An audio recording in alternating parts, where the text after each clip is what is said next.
We're certainly thankful that you are here with us this afternoon as we're considering our critical conversations period. And today we have with us Brett Petrillo from the Bear Valley Church in Denver, Colorado, and Anthony Warrens from the West Hill Congregation in Corsicana, Texas. Two fine men, and we're looking at, I think, there's 100 ways we can go on this, but it's critical conversations about engaging our culture. And certainly there's little doubt that American culture has changed as fewer and fewer people are have an affinity for God and for His Word. They don't seem to be seeking God as maybe they had once in the past. And I think that is, the statistics are alarming. I'm not going to go into them. If y'all want to, that's fine. But you don't have to read very many surveys or look very hard to find statistics that American religiosity, and I don't use that in a pejorative way, just the religious identity of America is in decline. We might say we're not living in 1950 anymore. This is not your granddaddy's America. And so the question is how do we engage that? And I think that's the issue, is that church leaders and individual Christians are asking that question: how can we engage our current culture? What do we say? What do we do? Because in a very practical sense, a lot of the things that we grew up learning, techniques that we have relied on, are not as effective as they once were. And so how do we engage that culture? And so I guess the first question is kind of, what do you think's going on? Why is America going this direction, or things are changing? And either one of you go. Yeah, I think that it's a difficult question, and it's a moving target because culture is constantly changing. But I think we're somewhere between Judges 21:25 and Jeremiah 6:15. Judges 21:25 talks about how every man did what was right in his own eyes. I think we're seeing a lot of that in America. And I think we're heading towards Jeremiah 6:15, where it talks about how the people reached a point to where they did not know how to blush. They were no longer embarrassed by sin. And so I think every place is maybe a little bit different on this spectrum, but I think that's one of the things is we're dealing with selfish people. We're dealing with people who are becoming desensitized to sin. And the Bible, of course, is giving thoughts that are counter to that type of lifestyle. And so it's one of maybe the answers that's part of the problem. And just going along with what you're saying about it, we're not in 1950 anymore. Our family and education minister uses this illustration all the time. He's not here right now, so I'm going to use it. But he always talks about 1957, Leave It to Beaver. Leave It to Beaver, there was an episode there in Leave It to Beaver where the two brothers were trying to hide a pet alligator that they had snuck into the house. Well, how are they going to hide this pet baby alligator? They're going to put it in the toilet. There's a problem, though, because you were not allowed to use or show a toilet on TV back then. So the directors of that show decided, you know what, we're just going to show the tank. We're not going to show the bowl, we're just going to show the tank. And that was the very first time ever a toilet is shown on the TV. And then going back to Brent's point about forgetting how to blush, look at what we look at now on the television. I mean, everything has changed. I'm kind of remembering back early 2000s, there was that bumper sticker all the time everywhere that said tolerance. I don't see that bumper sticker anymore because we don't really need it. I think our culture has adopted very well tolerance. Tolerance of anything, whatever you... Move it up. Move it up. Okay, there you go. Thank you. Very good. Very good. All right. Tolerance. We, as a culture, have decided that we're going to tolerate anything and that we're just going to accept anything, and we don't know how to blush. Yeah, I would simply add on that our culture is to this point where tolerance is not enough anymore. They want celebration for their differences, their abominations, their sins. It's not enough to just tolerate a homosexual lifestyle. They want it applauded, and they want it applauded by everyone. If we're not going to applaud, then we need to be canceled. And that's kind of a scary culture to live in, because that's going to begin to shape. I'm going off script now. That's going to begin to shape how our culture responds to the church. And I know our main emphasis here is how the church is to respond to culture. But how do you see this playing out as far as the culture responding to the church because of these things? The culture responding to the church. So, what I think we're seeing is that the culture has decided that we want to do what we want to do, and here is this organization that is trying to tell me how to live my life, and that goes against acceptance, that goes against celebration. So because of that, we're going to reject. We're absolutely going to reject anything, and I think we're going to be getting into this a little bit later, but that's going to make you and I, as preachers, as Christians, to try to maybe not change the truth whatsoever, but we're going to have to learn how to change our approach, because we have people in the world all around us who want nothing to do with anyone telling them how to live. It's a little bit ironic to me that our culture preaches tolerance so much, because they preach tolerance while wearing a mask of intolerance. They're preaching it, but actually inside they are very intolerant. They will tolerate anything except for Christian morals that say you can't do that. And so there's an irony there. And so it's potentially scary, but this also isn't new. I mean, for quite a long time, including first century, the culture was not tolerant of Christians. But that doesn't change the message of the gospel. That doesn't change the urgency of the gospel. And so just because our culture may respond poorly does not mean that we should change. Yeah, that's good. You bring up the idea of the first century when the gospel first went out and the gospel call went out. We tend to look at our culture shifting, and we compare it to maybe our younger days or our parents' days or our grandparents' days. But how does the 21st century and the church in the 21st century culture compared to the first century culture? How are they same or how are they different? I would say it's same to some extent, because we're dealing with people. And people are largely the same. People are dealing with sin problems now and back then. People are dealing with moral issues then and now. People are dealing with personal problems and marriage problems, family problems, life problems, work problems, then and now. The culture had agendas. Our culture has agendas. There was politics that they had to work through, and I think in a lot of ways that's very similar. I think what makes it very much different is the fact that we have incredible advances in technology, and so now the methods have changed, the attacks have changed, and there's so much information out there that it can make it confusing for those that are in our culture. I think back to Romans 1 and Romans 2. There, you've got a culture war within the church taking place, because you've got the Jews just absolutely not wanting anything to do with the Gentiles, and you can almost picture the Jews congratulating, just so thankful to Paul. Hit him again, as they're reading through Romans chapter 1. You Romans are coming from a culture of homosexuality and idolatry, and we may not see the idolatry today, but we see it in different ways. We're not bowing down to graven images, but we definitely have forms of idolatry today. We definitely have the sexual sins that Rome had.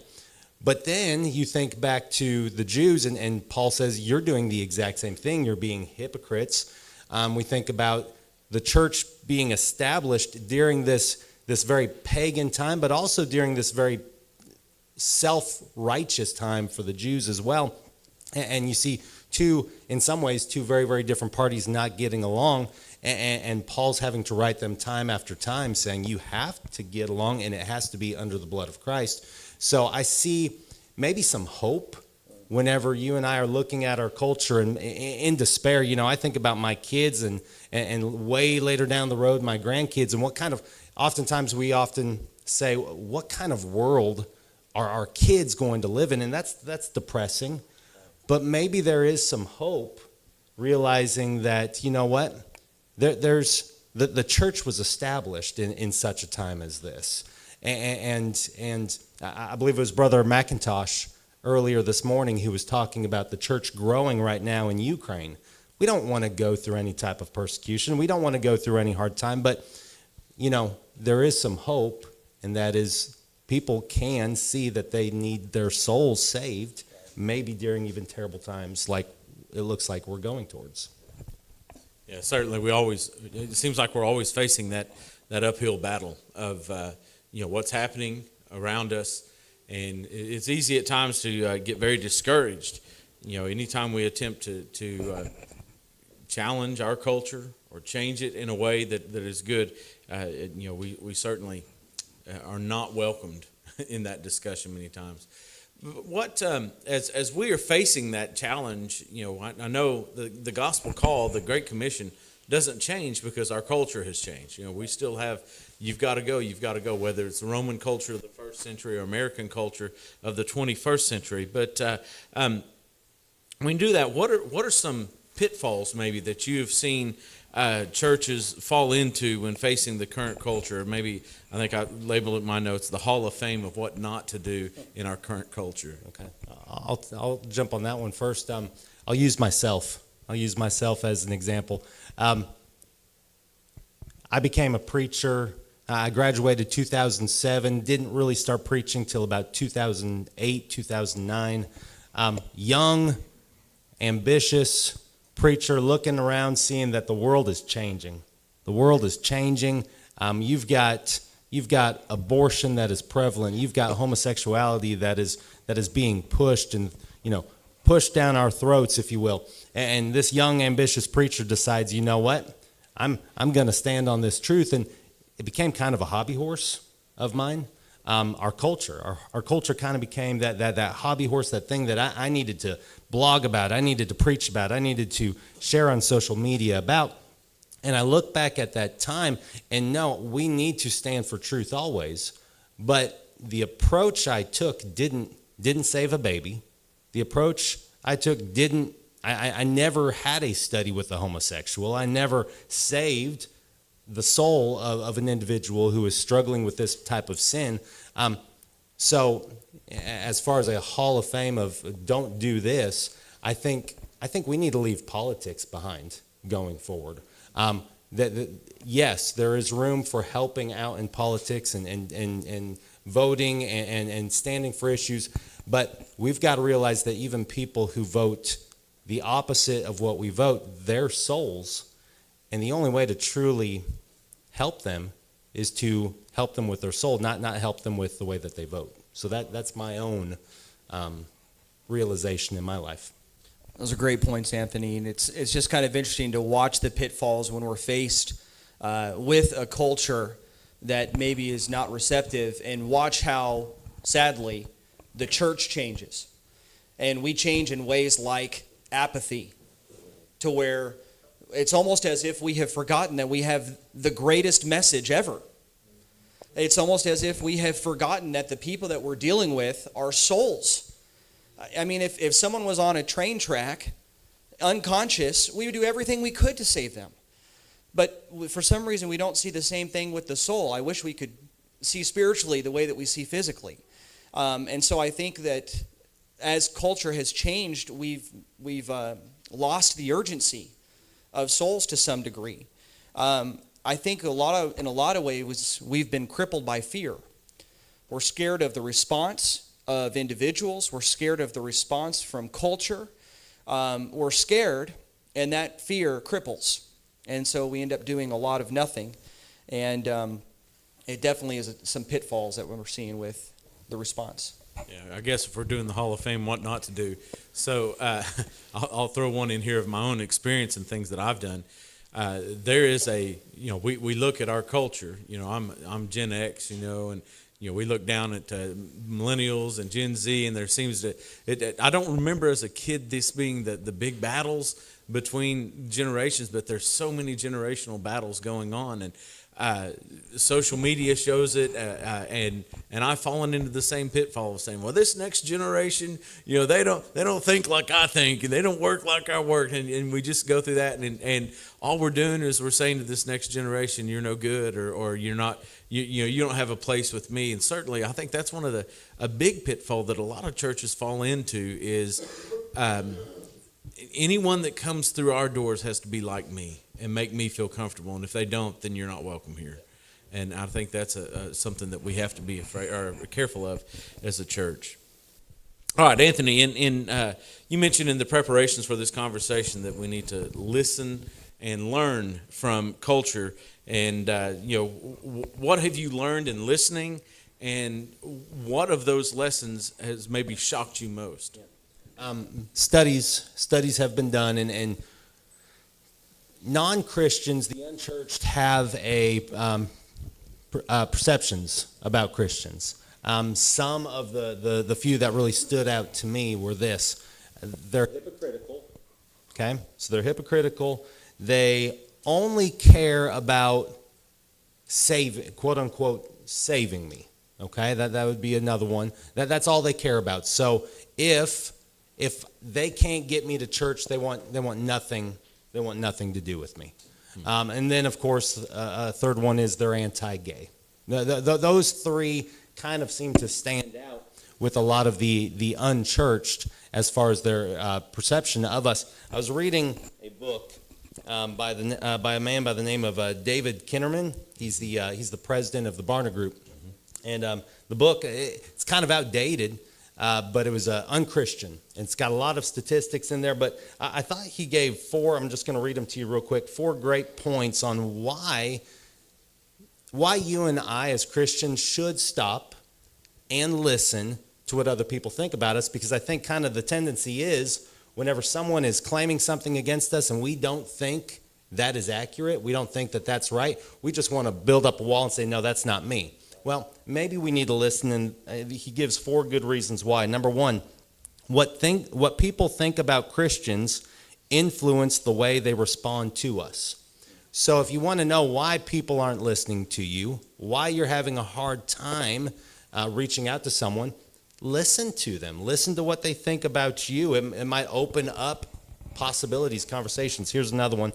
What people think about Christians should help us be objective. They call us hypocrites. I'm not a hypocrite. Well, if I'm only camping on homosexuality, but I'm foregoing the young teenage boy in our congregation that I know he's fornicating, but I don't really want to talk with him about that. Or 1 Corinthians chapter 6 has a long list of sins that you cannot do and enter the kingdom of heaven, and we might pull out homosexuality. Well, that's like on number 5 on the list. Maybe I am being a hypocrite. Maybe I need to be objective and really listen. I'll go through these next 2 quickly. But number 3, what people think about Christians can change. And that's hope too. If I'm able to just stop and listen to them, then if I stop and I listen to them, then I can know how I might help them and change them in the future in a loving way. And then number 4, he gave what people think about Christians reflect personal stories. If someone says and claims they've been hurt by Christians, stop and listen to them, because they probably were, and we need to realize that, understand that, and then figure out how we can help the situation. I think it's important. Those are awesome points, and I think it's important to recognize that the church would be perfect if it wasn't for the people. And so when people make observations about pitfalls and blemishes that they've seen in the church or in Christians, I think we can level with them a little bit. And you've probably heard this, but we go to doctors not because we're well, but because we're sick. We come to church not because I'm perfect, but because I'm growing towards Christ, and I need help, and I need grace, and I need to improve these things. And I think leveling with people, when they see some of these things, can be very helpful and maybe refreshing, that we're not trying to say this is the perfect church or that we have everything right. We are growing and we are learning, and we're trying to grow closer to Jesus every day. I don't remember which one of you had the idea of transparency in your notes, but that's what you're talking about, being transparent. not just one another in the church, but especially toward those outside. Kinnaman also has another book, You Lost Me. I don't know which one came out first, Unchurched or You Lost Me, but a lot of those same concepts he repeated, I guess. I didn't read Unchurched, but I did read You Lost Me, and that's some of this. Go ahead. Just going along with the transparency. Why, and I'm talking to myself, why do we have such a hard time admitting our failures? We do. We have a hard time admitting and agreeing with someone who is saying that my approach has been wrong. And I think we need to be able, as a church, as preachers, as any member, be able to step back and go, you know what, you're right, I have been hypocritical, and I have been unloving, and I'm not changing my message. I'm going to keep the message. The message is this Word of God. I'm going to stand upon it. But, yeah, you're right, I have messed up, and I can fix my approach. You know, it may go back. You know, rhetorical theory involves the ethos or the credibility of a speaker, and I think sometimes we're afraid to admit our mistakes because it might impact our credibility to those that we're preaching to, and I think that's what we fear greatly. Brett, I know a ton of resources have been written to help preachers and church leaders navigate changing cultures, like the one here that Anthony mentioned.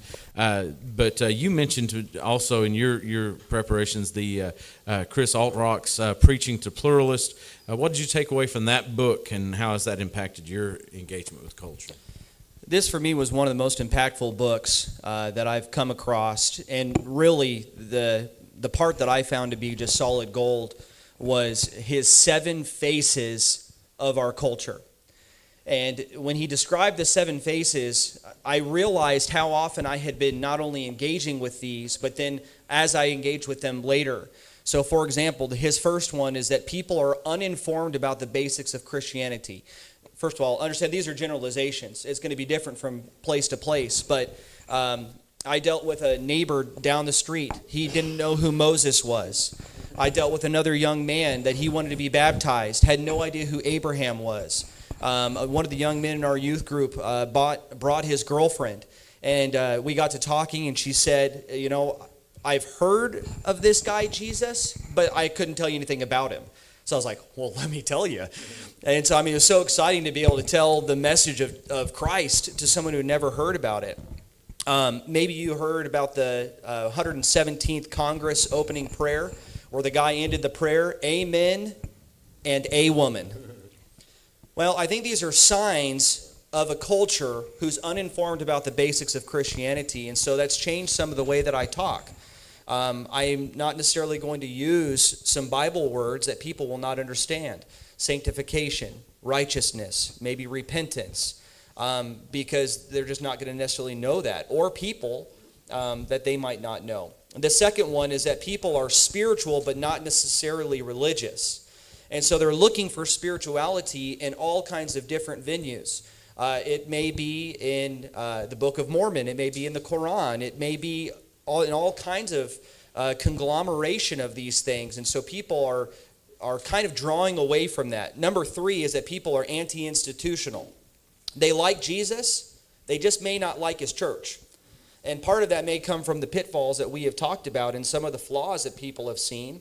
And I think that as we've come out of COVID, maybe this has made it a little bit harder too, because as people drew back into Zoom and live streaming, it has made it a challenge for people to say, well, why was this not an option for me all the time going forward? And why do I need to be in the church? The fourth was that people are pluralistic, meaning they think that nobody has a monopoly on truth. We can take your truth and this person's truth, and that's fine for everybody. And so they're very resistant to the idea of you own truth or this is truth. They don't want to accept that. The fifth is that people are pragmatic. What that means is, I want help right now. So if I'm preaching on or the preacher is preaching on a hobby horse topic, or a doctrinal topic which could be very valuable, the person in the pew may be saying, but my marriage is falling apart, and this doesn't help me right now. And there's a great value for all of these other topics, but people are saying, I'm hurting, and I want help right now. The fifth is that people are relational, and they are looking for a very strong relationship with people. Not necessarily, and they'll go to churches based on their relationship with friends, even if they don't feel like it has truth. They're relational. And then last, as is said in the book, is that people are experiential. They're looking to experience God, not just hear facts about him. And so they're looking for, that feeling. I think about John 4, where people are worshiping in spirit and in truth. We're not sacrificing truth by any means, but I think we can bring more heart to where music can be emotional and it can be impactful. We can get warm fuzzies and a smile on our faces when we're worshiping God in truth. So these have very much impacted the way that I talk with people, the way that I think about people, and it's kind of changed some approaches there. Just to add to that, going deeper into John 4, there in verse 35, Jesus talks about the fields. Look up, the fields are white unto harvest. I remember Warren Wilcox.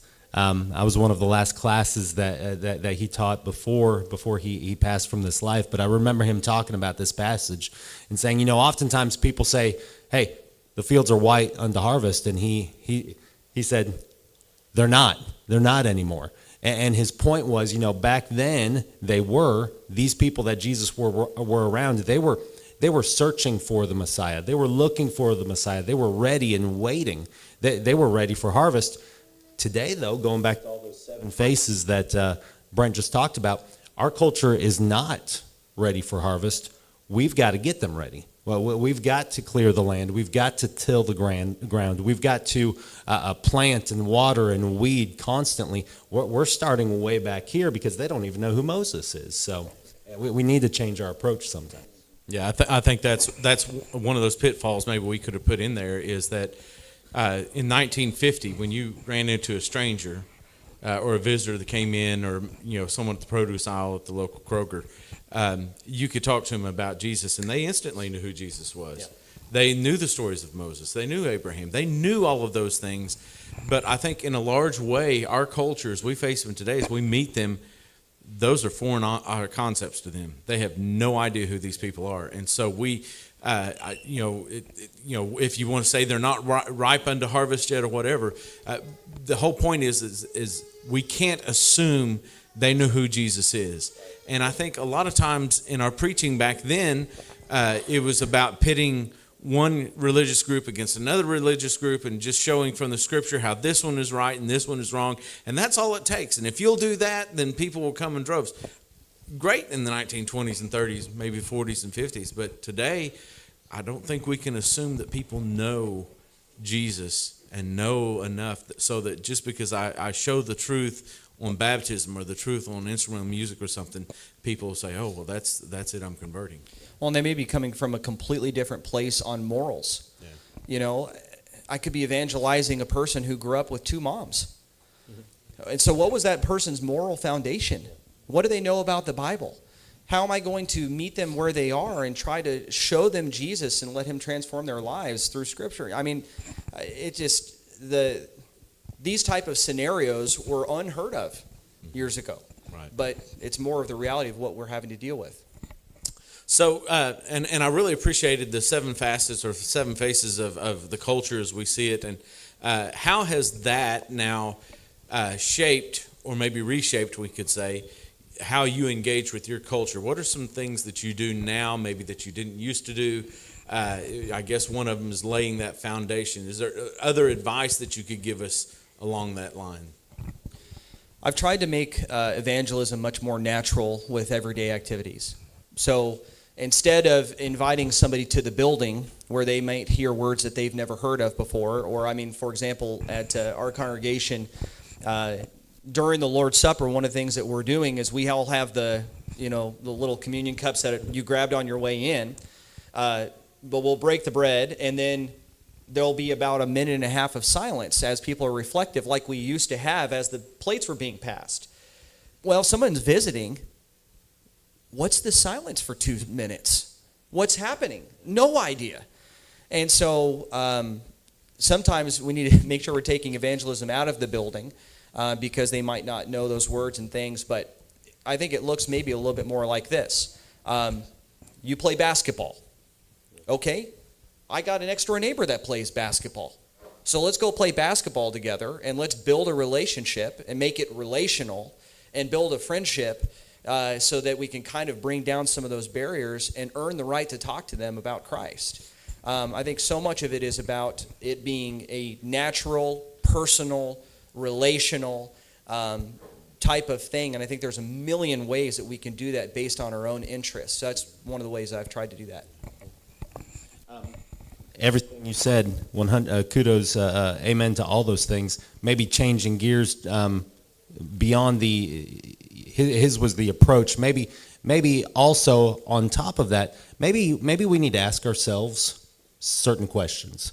A question I've been asking myself quite a bit over the last couple of years is, does my congregation look like my city, look like the area that I live in?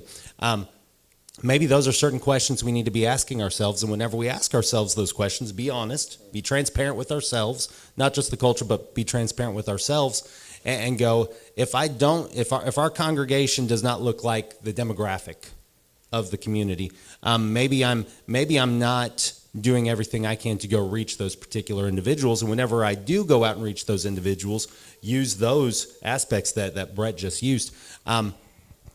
I'll use West Hill as an example. Brandon Watson and myself, the other minister and myself, we volunteer with the Hope Center. You know what the Hope Center is, being from Corsicana as well. Kind of like a pregnancy center, a crisis pregnancy center.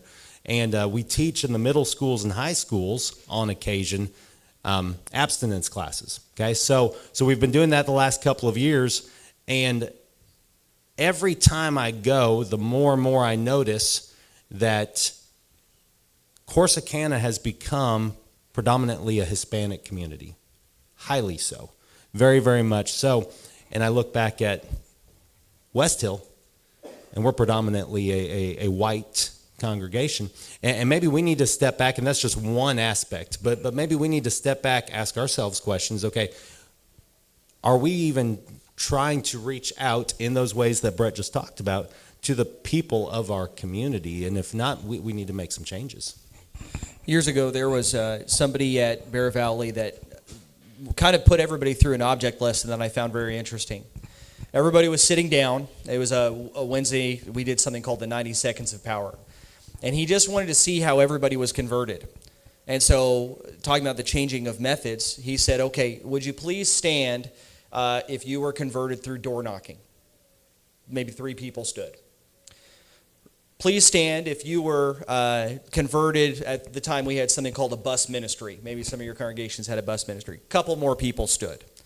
He went through 2 or 3 other methods, a couple other people stood, and then he said, stand up if someone built a relationship with you and taught you Jesus. And I mean, without fail, it was 95% of everybody else of the entire crowd stood up. And so I'm not sure that it's changed that much, but I think it's become more important that we recognize what is the most successful today.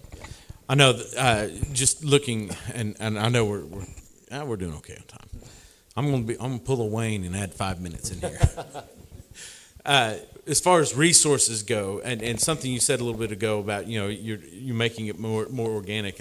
Kevin Harney actually has a book called Organic Outreach that's very good.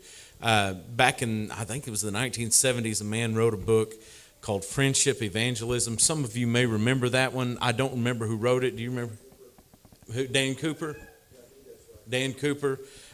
Joe Aldrich wrote another one that was on, I think, everyday evangelism or something.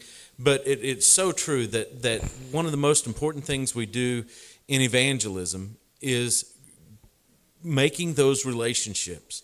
And this is where I saw fault in my own approach, was through distancing myself from people in the next generation and the next generation. They don't think like I do. They don't act like I do. They don't have the work ethic I've got, and all these things.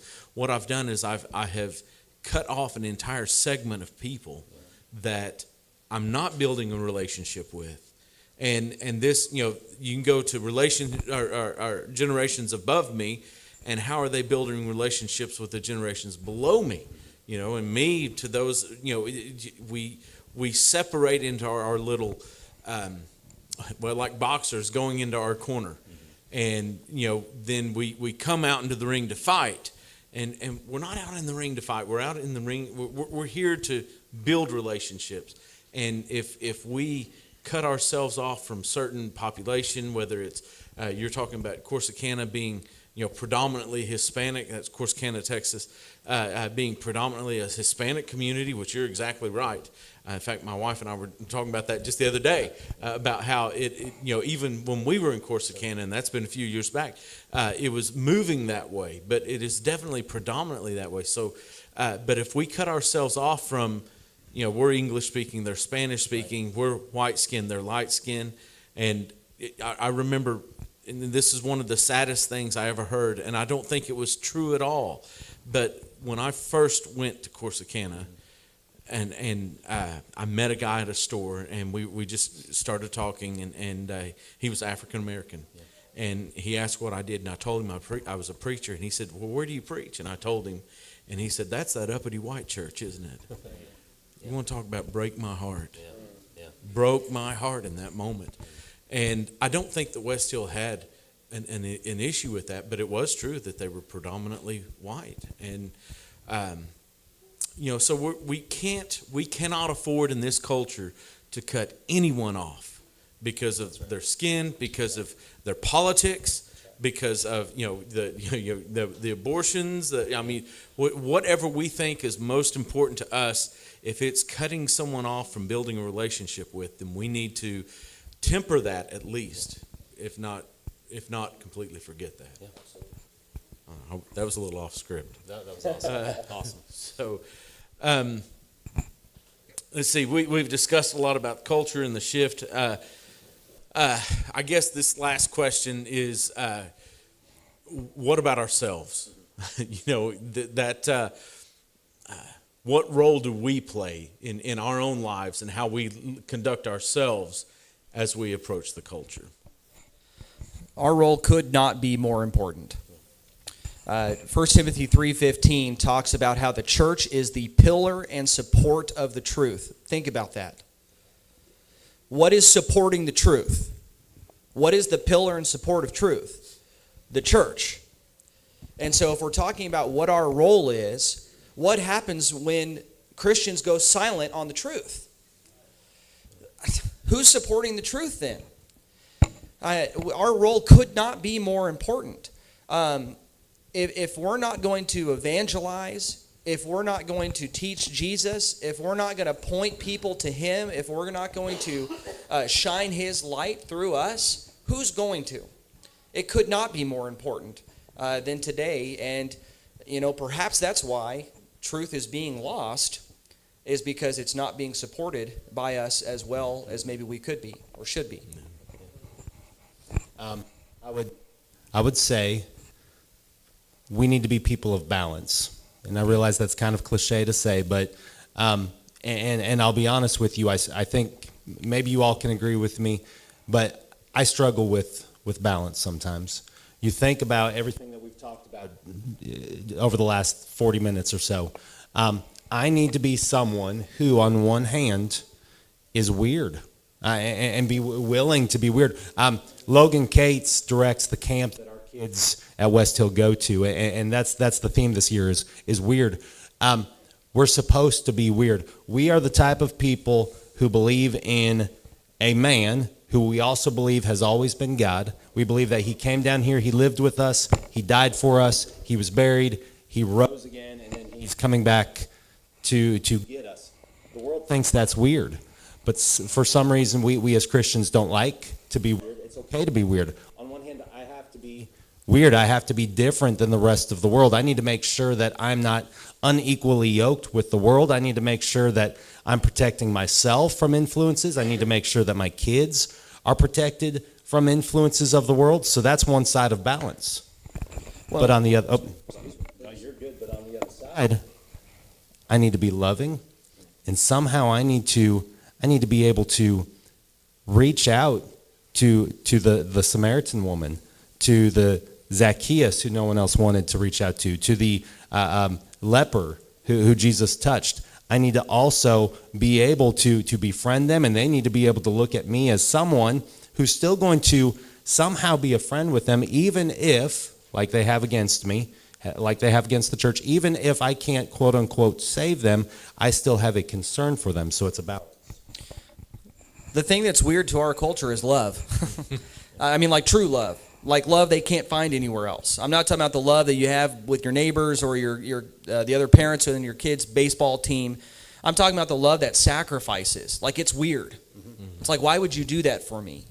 And if they can see a church and a people that love them and will sacrifice for them and give them the shirts off our backs and do things that don't make sense, it's weird. But it's curious. Well, what's different about you? And I think that's one way we can reach that. Well, I appreciate it. I'll just throw this one last thing in. One of the things that I've tried to do is as I meet new members of a new congregation, that whole idea that we keep, John mentioned in his lesson, but get to know the people, get to know the people, get to know the people. I like to learn about people's occupations, what they're doing. I like to see people who are professionals do what they do because they do it well, and it may not be anything I'm interested in, and learn something about it so that as I meet other people that might have those interests that may not be my natural interest, farming or ranching or bodybuilding or something like that, is to be able to engage and talk somewhat intelligently with them about their love, and then that can help demonstrate our love for them. So we build that bridge, that relationship bridge, and then we cross it with the gospel of Christ.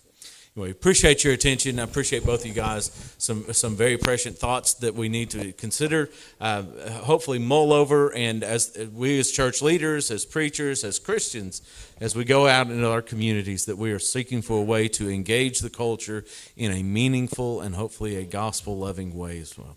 Appreciate your attention.